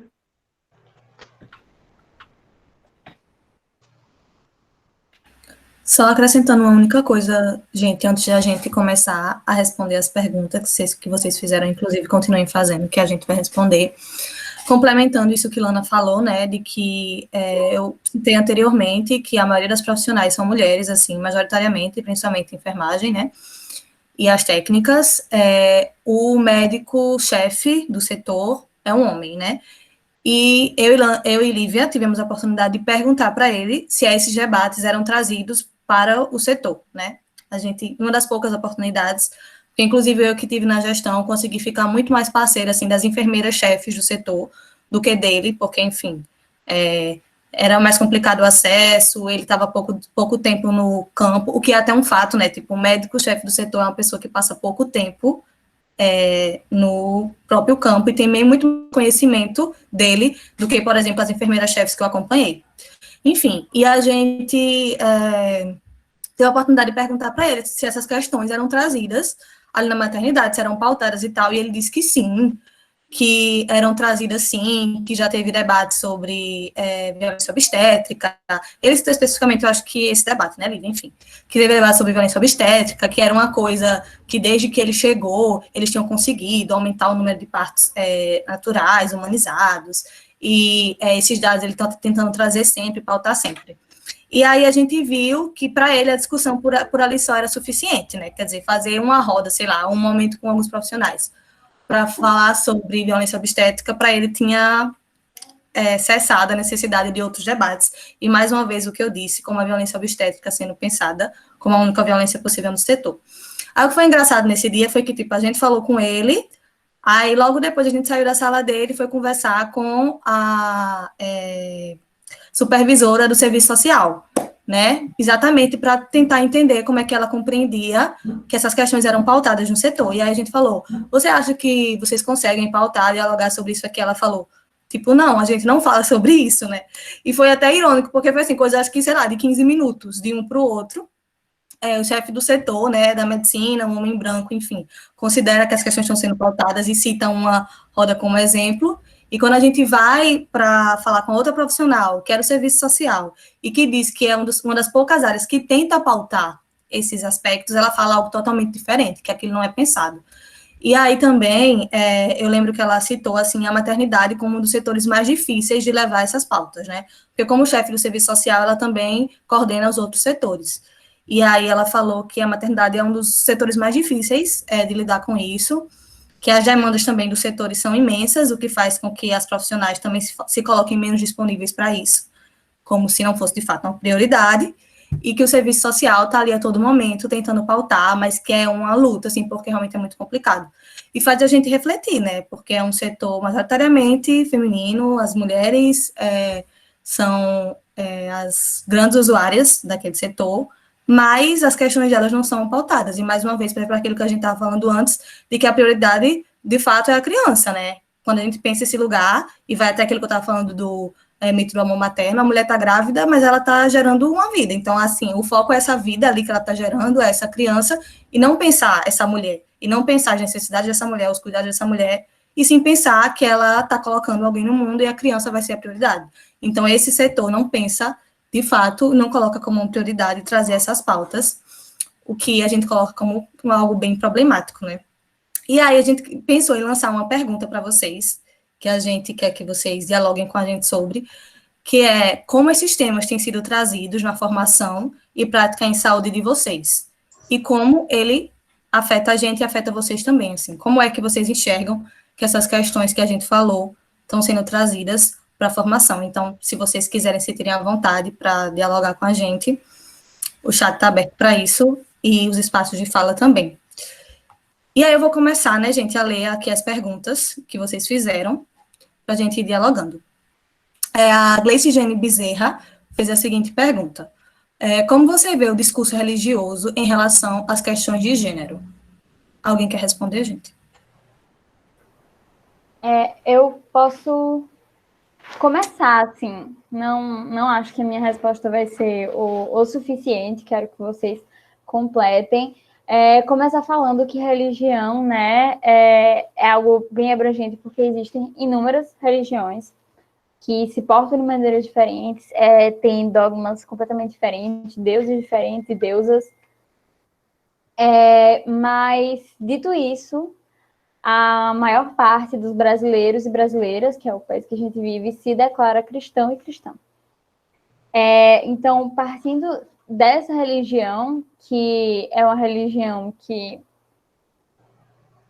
o Brasil, como sua maioria se identifica, apesar de não ser a única religião que a gente tem por aqui, deveria existir uma representatividade muito maior de outras religiões. E falas da Damares, falas do atual presidente, de que o nosso país é um país laico-cristão, né? Ele já disse uma coisa dessas, que é bem chocante. Pode sim ser utilizado como um instrumento de opressão. Lembrando que essa religião parte de um campo ocidental branco, e isso também interfere em como ela é formada. Não significa que participar de uma religião ou ser cristão ou cristã você vá reproduzir essas opressões ou você de concordar em relação a isso. Estar nesse espaço também é estar num espaço de mudança, se você quiser mudar e fizer práticas diferentes, mas que sim pode ser utilizada como uma forma de opressão, e já foi durante muitos séculos, se a gente puder olhar um pouquinho sobre isso. E a André Holanda, obrigado, André, por falar, acabou de colocar, mas a ministra é terrivelmente cristã. Então é isso, né? Um Estado laico que deveria se pautar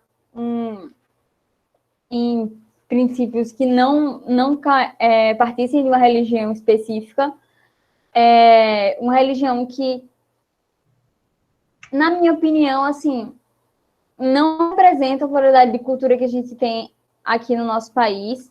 A gente vai falar de outras religiões de grande representatividade no Brasil, que, infelizmente, não estão na política, não estão na bancada, por um motivo que eu acho que a gente pode concordar aqui, que essa falta de representação é algo estrutural e também uma forma de opressão. Isso foi o que eu pensei, assim, lendo a pergunta, que não é necessariamente estar lá significa que você vai reproduzir, mas que a instituição em geral tende a reproduzir por muitos motivos históricos e estruturais.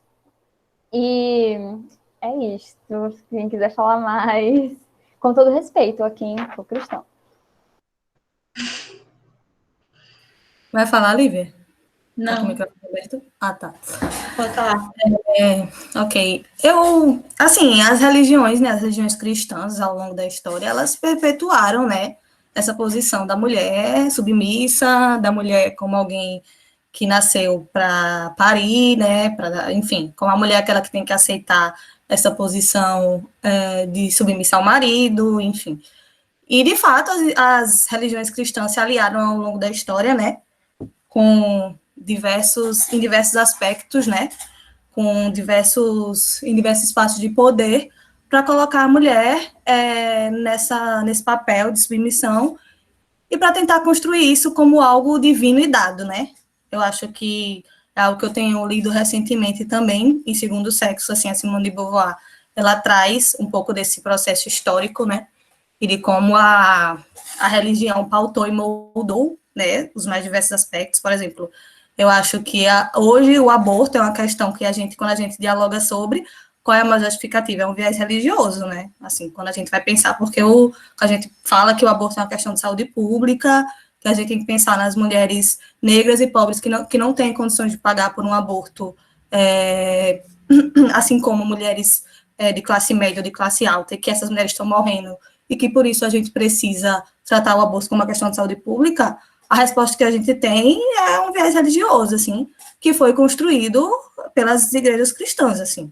Então, não dá para negar para mim que as igrejas foram super parceiras nesse processo de colocar nós mulheres em questões de submissão e nesse segundo sexo, né, como a Simone coloca no livro, assim, ela é uma das maiores responsáveis, de fato, são as igrejas, e até hoje os discursos religiosos são os discursos, assim, que moldam boa parte disso. Eu acho que existem, de fato, como Marina pontuou, né, não é para a gente falar que todas as pessoas cristãs necessariamente estão de acordo com tudo que a instituição propaga, mas é a gente reconhecer que, enquanto instituição, sim, né, enquanto alguém que ao longo da história tentou legitimar esses processos, a igreja é bastante responsável, assim, acho que não dá para tirar né, esse peso da igreja, assim.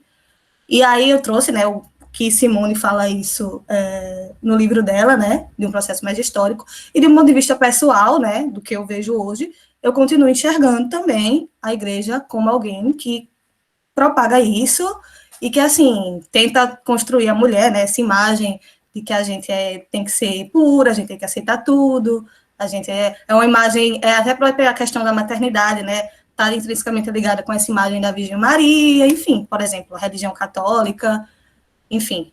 E aí a gente tem vários outros aspectos a se considerar em outras religiões também. Mas eu enxergo as igrejas como parte facilitadora desse processo. E aí, né, alguém colocou aqui, cadê? Eu acho que foi o André, não é isso? Isso. Que o Estado é laico, né, mas essa ministra é terrivelmente cristã. E é exatamente isso, assim, porque a gente poderia pensar até sobre um aspecto mais individual, que hoje a igreja talvez tenha menos poder do que teve antigamente em determinar diversas questões. Mas a gente sabe que, por mais que na teoria o Estado seja laico, né, na prática a gente ainda está pautado por muitas dessas visões. E que seria ótimo, de fato, se as pessoas fossem, cada um tivesse sua religião através da nossa liberdade de expressão, né, de pensamento, mas que essa religião não interferisse, né, em políticas públicas, em decisões, em legalização ou criminalização do aborto, por exemplo, que isso não fosse uma questão. Mas na prática a religião interfere, até hoje a gente sabe que não é tão simples assim. Então eu acho que, enfim, a religião tem um papel muito determinante ao longo da história na posição que colocou nós mulheres e que nós estamos até hoje. Essa é a minha colocação. Não sei se alguém mais quer falar algo. Vou só comentar o que eu lembrei de acordo com a sua fala. Ótima fala, falou tudo. E algo que é claro e não dá para negar, dito que a pergunta foi sobre religião, e não estou falando sobre o fato de acreditar em algo divino, ou algum tipo de divindade, mas sim sobre o papel que a religião tem no Estado. A religião cristã, vamos falar da religião cristã, né? Que a gente está citando aqui, que é a religião que exerce maior poder no Estado, é uma religião realmente que vem não só exercendo esse papel de crença, mas um papel de controle. Uma religião exerceu um papel de controle muito grande durante séculos na era medieval e ainda exerce, sabe? Ainda é uma instituição estatal, não sei porquê, sério, de maneira absurda, ainda é uma instituição estatal que exerce controle sobre a população. Como Clara citou Maria, controle sobre as mulheres, né? Além de ser mãe, você tem que ser virgem. Como eu não sei? Se vira aí. É isto. Vocês querem colocar alguma coisa, menina, em relação a essa pergunta? Ou a gente pode passar para a próxima? Ok. Então, gente, outra pergunta que a gente recebeu foi da Chile, né, nossa tutora, Maria Ribeiro, que perguntou a seguinte questão, a formação não começa e não termina na graduação. O que acham?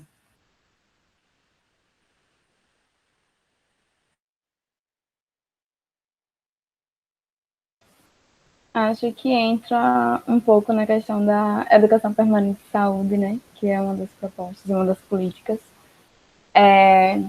Enfim, é realmente só concordar, né? Não tem muito o que dizer. A gente tem que estar sempre se atualizando, lendo. Retomando, no caso, o comentário que Lívia fez e que a Juliana também retomou no chat, que é a questão de não ver esse tempo que uma pessoa tem no serviço e o ano em que ela se formou como uma desculpa para não saber de tal coisa. Então, cabe a cada um, enquanto profissional, na ética e no compromisso que você tem com o que você faz, para estar sempre se atualizando, principalmente no contexto do SUS, né? Não dá. Inclusive, ficou até bem nítido em alguns momentos, assim, das entrevistas, quando a gente perguntava sobre trabalhar com políticas do SUS, que meio que as pessoas não sabiam exatamente o que a gente estava perguntando, né? Então, era bem complicado perceber isso. Pessoas que estavam no serviço público sem saber como aquele serviço minimamente deveria funcionar, como ele está estruturado, nem que seja na maioria da sua parte no papel. Que, logicamente, que a gente também tenha consciência disso, que é proposital. O sucateamento do SUS é proposital e que a gente possa estar aqui nesse momento fazendo essa troca para que a gente possa estar defendendo cada vez mais o SUS. Então, assim, eu também já fiz parte do PET Gradua SUS. Eu estou vendo que algumas pessoas que estão aqui também fazem parte do PET agora nesse outro edital, né? Porque cada edital é uma coisa. Mas, quando eu estava fazendo parte do PET Gradua SUS, era um edital que era muito voltado para tentar trazer essas questões muito mais para a formação, para estar colocando mais disciplinas, mais discussões na formação. E, assim, realmente são passos bem difíceis, mas que estão sendo dados aos poucos, assim, que a galera tá lutando, e que a gente não pare de lutar, porque eu acho que a gente está vivendo um momento para a gente perceber que aquilo que a gente leva anos para conseguir colocar pode ser retirado muito, muito rápido, muito, muito fácil.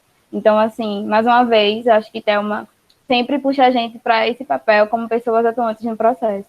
Então, que a gente possa estar se colocando como pessoas, agentes participantes nisso, de fato, se colocando e se cobrando para fazer algo sobre. E para sermos, enfim, profissionais diferentes, não só as pessoas que estão em cursos de saúde, mas em qualquer curso que você esteja, enfim, qualquer profissão, você vai estar sempre lidando com pessoas.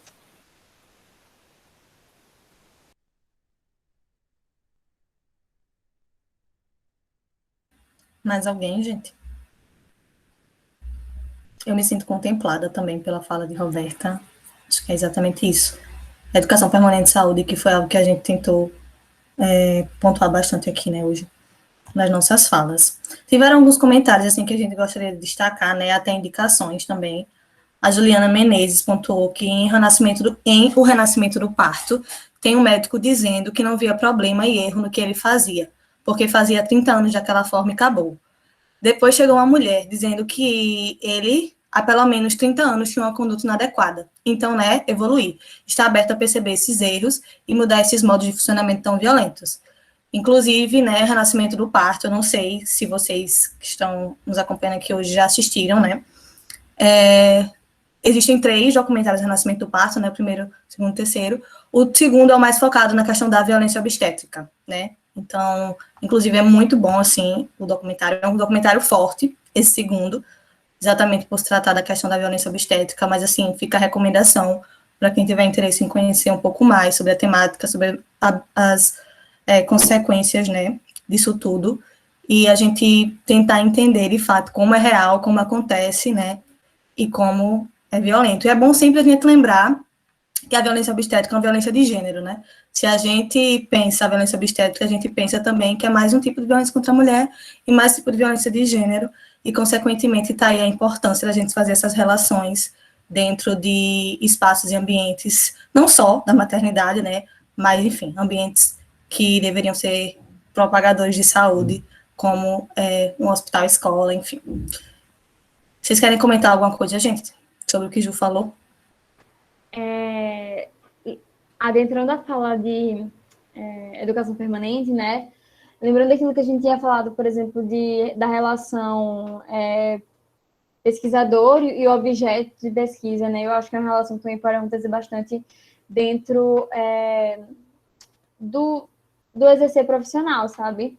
De como se o paciente, usuária, fosse um objeto ou uma coisa externa e que não tivesse nessa construção também.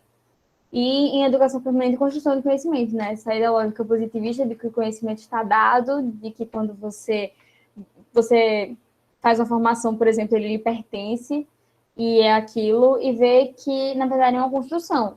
E que é uma coisa que, quando você faz pesquisa ou quando você vai atender, você não está fazendo sozinho, sabe? É uma relação de pessoas que merecem um respeito e participar daquilo e ter consciência do que está acontecendo. E o Renascimento do Parto está disponível na Netflix, gente. Então, já fica mais fácil para quem tiver interesse em assistir. Então, dando continuidade, né? Teve o comentário da Júlia Solano, a Júlia que comentou aí no chat que participou do ciclo 1 da pesquisa, né? A gente foi para o segundo na maternidade e ela participou do primeiro. E aí ela resolveu fazer uma colocação, que foi a seguinte: eu percebo que realmente essa questão do preenchimento de fichas é muito comum. Em algumas visitas que realizei na atenção básica, com algumas e alguns profissionais, percebi que realmente a maioria das profissionais e dos profissionais não perguntam orientação sexual, identidade de gênero e raça-cor, quando vão preencher certas fichas. Acabam preenchendo pelo que vem. E quando a gente questiona sobre o porquê não surgem relatos, por que não fazem, surgem relatos de que porque as pessoas se sentem constrangidas ou que não sabem o que responder. E se isso aparece na sociedade, esse preenchimento poderia ser um momento para se conversar sobre, mas fala muito mais sobre a dificuldade das e dos profissionais de lidar com as temáticas. Então, de fato, ainda há muito que se avançar.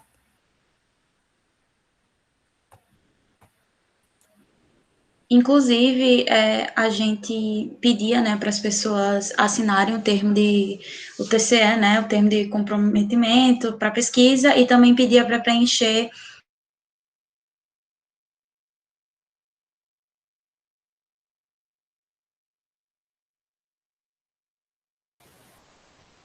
Parou aqui, pessoal, aqui.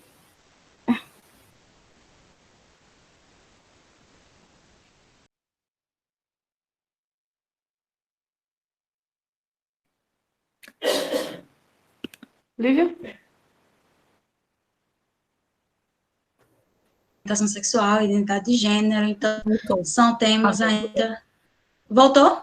Amiga, tem travado, então se puder retomar, fala um pouquinho. Tá.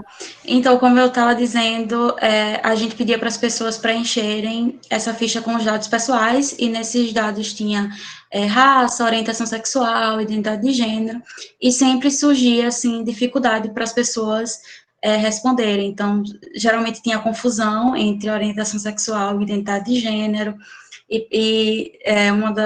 esse profissional até que Roberta citou, quando ele foi preencher a questão da identidade de gênero, ele me disse, o que é isso? E aí eu disse, né, como você se percebe, homem, mulher, trans, como é que você está se percebendo? Ele falou, homem com H maiúsculo. E aí, quando chegou na orientação sexual, ele também não sabia muito bem o que era, e aí eu explicava. Então, são se esses profissionais também não sabem, né, como se identificam e como preencher, também não vão ter esse cuidado na hora de preencher para as pessoas usuárias, né? Então, tem toda essa dinâmica em jogo, assim, para esse preenchimento da ficha. E é muito triste não ter isso, porque, como eu falei, essas fichas, tanto a ficha compulsória de notificação, quanto desses dados pessoais, são muito importantes para a produção de dados e de pesquisas, para pensar políticas públicas, para pensar como é que anda o SUS e tal. E não ter esses dados concretos impossibilita isso, né? Inclusive, na roda, a gente tentou, né, conversar um pouco com as profissionais que participaram sobre exatamente essa diferença, né, entre gênero, identidade, a orientação sexual e tudo isso, assim, a gente tentou um pouco desmistificar isso, sexo biológico, enfim. E a gente percebeu que a grande maioria das pessoas não sabiam, né, a diferença entre essas questões, e foram algumas das coisas que a gente tentou pautar, assim, e a gente percebeu que realmente a roda conseguiu ser esse momento potencial, assim.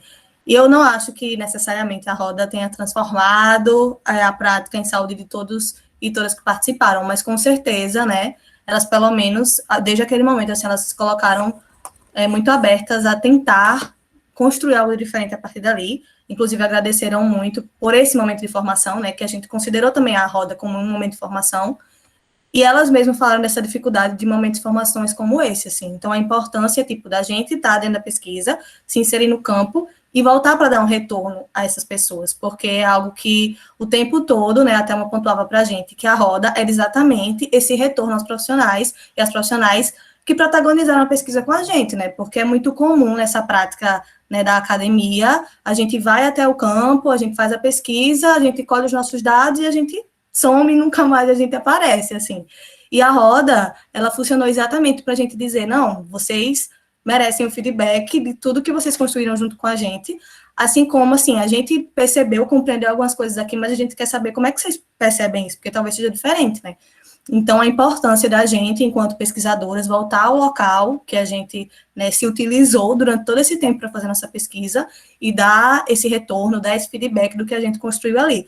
Até porque a gente entende que a gente queria promover alguma transformação naquele espaço, né? Então, não bastava só a gente ir lá, fazer os nossos relatórios, as nossas entrevistas e ir embora, mas sim dar esse retorno e tentar minimamente, né, poder, enfim, que alguma transformação fosse gerada ali dentro. Então, eu acho que a roda foi um momento muito importante, assim, e pensar as pesquisas dessa maneira, sempre, se possível, dando esse retorno às pessoas que construíram junto com a gente, né. Vocês têm mais algo a acrescentar em relação a isso? Se não, a gente tem um pedido de fala da Sayonara. Sai, pode falar, está aberto.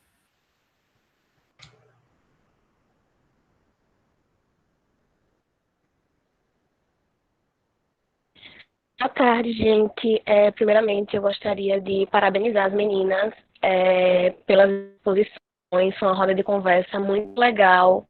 Acho que vocês tocaram em temáticas e coisas importantes, né, dentro da nossa formação, não só acadêmica, mas também profissional, né? Sempre colocar essa dimensão ético-política que precisa ser evidenciada, porque se a gente for observar coisas bizarras como faladas, né, por esse profissional que Roberta trouxe, são ditas também por profissionais, psicólogos e psicólogas, né, que falam muito a respeito, que acreditam de fato que existe cura gay, que acreditam de fato que a mulher, ela não é oprimida, que não existe discriminação racial, dentre outras questões, que por mais bizarras que sejam, né, ainda são bastante evidentes dentro da nossa sociedade. E aí, eu pedi, né, para falar a respeito da pergunta sobre religião. E, especificamente, eu gostaria de falar a respeito da religião católica, enquanto essa religião hegemônica ainda, né? Se antes queimavam mulheres sob o argumento de que eram feiticeiras e, por isso, bruxas, e devido a tudo isso mereciam ir para o fogo, hoje contribuíram e ainda contribuem para a disseminação de uma coisa chamada ideologia de gênero, como uma forma também de lutar contra os avanços feministas, não só no âmbito social, como também institucional. E aí é só a gente observar, né, o contexto social e político do nosso país, em que a bancada evangélica ela veio ganhando uma força, que não é só evangélica, né, que tem católicos e católicas, que tem uma onda neopentecostal, veio ganhando força ao longo de 2010, mais ou menos, para cá, e agora a gente tem um presidente que coloca o cristianismo, né, como uma bandeira de luta também, e isso interfere diretamente nos nossos direitos enquanto mulheres, como a Clara pontuou, por exemplo, em relação a tirar, né, do protocolo a categoria sobre violência obstétrica, dentre outras coisas. Uma notícia mais atual é que o Brasil acabou se colocando contra um documento que foi feito pelo México a respeito da saúde reprodutiva e saúde sexuais das mulheres. E aí, isso foi uma forma, né, de cuidar da saúde das mulheres que acabam sofrendo uma violência, né, no seu corpo, que é na vagina, quando se retira o clitóris, e enfim, né, como uma forma também de proteger a família por alguns países mais conservadores. Então, o Brasil ele está se juntando a países ultraconservadores, e uma coisa que Paul Preciado fala a respeito disso é que o útero ele não é privado, o útero ele é político, uma vez que o Estado, sempre que existem crises econômicas, o Estado ele ataca diretamente os direitos reprodutivos e sexuais das mulheres, que é uma coisa que a gente está observando hoje. Então, o útero ele é político também, ele é um espaço em que o Estado a todo tempo tenta interferir, seja por meio da discussão acerca do aborto, né, colocando uma dimensão meio demoníaca nesse sentido, né, de que é preciso respeitar as vidas e etc., seja por outros vieses, né, como a gente observa no sentido do Brasil e na contramão de países progressistas, né, e na contramão dos países também da América Latina. O Brasil ele está se isolando cada vez mais dentro da América Latina. E aí é importante observar como essa discussão ela não é privada, ela não está no âmbito privado, que não há essa dicotomia entre público e privado. Ela perpassa o público, uma vez que o Estado ele interfere diretamente nos nossos corpos, nos corpos das mulheres. E eu acho que as meninas trouxeram isso muito bem, assim, também. Por isso que eu gostaria de pontuar essa influência, né, fortíssima da igreja nesse aspecto, porque a igreja, ela também, né, por meio de sua ideologia, que é fortíssima, desde 1500, ela ainda continua se perpetuando, e como papel primordial, assim, como função primordial de interferir nos direitos sexuais e reprodutivos de nós mulheres. É isso. Perfeito, Sai. Obrigada pela sua colocação, assim. E você trazer essas questões atuais, né, fala muito exatamente sobre isso. A gente tem um governo pautado, né, em religiões cristãs, que levanta essa bandeira, né, e muitas pessoas compram essa bandeira exatamente como justificativa para apoiar, né, as políticas do governo atual. E, enfim, essa notícia que Sai deu, né, recentemente, né, o governo foi contra 2 resoluções da ONU em prol dos direitos das mulheres, muito por causa dessas citações da resolução, tanto dos direitos reprodutivos, né, quanto a educação sexual. Isso fala muito exatamente né, dessa lógica conservadora em que a gente não é dono dos nossos corpos, né? Mas sim o Estado e a lógica que a Igreja instituiu ao longo desses anos. Enfim, eu queria agradecer, gente, a gente está chegando, né, aqui ao nosso horário limite, né, a gente vai começar outra roda de conversa daqui a pouco. E eu queria agradecer a todos e todas que estiveram com a gente nesse momento, assim, dizer que a gente fica muito feliz de construir esse debate, né, junto com vocês. Se não fosse vocês podendo participar, dialogando junto com a gente, não seria tão rico quanto foi. Queria agradecer as meninas, né, que estiveram aqui nesse momento, dialogando, facilitando, enfim, não só por hoje, mas por todo esse processo de construção. E eu queria saber se vocês querem falar alguma coisa, meninas, antes de a gente encerrar. Só agradecer a oportunidade e a conversa. Eu também quero agradecer o convite e a parceria de todas vocês durante a pesquisa, né, que foi um processo que uniu muito a gente, assim, então, agradecer a parceria.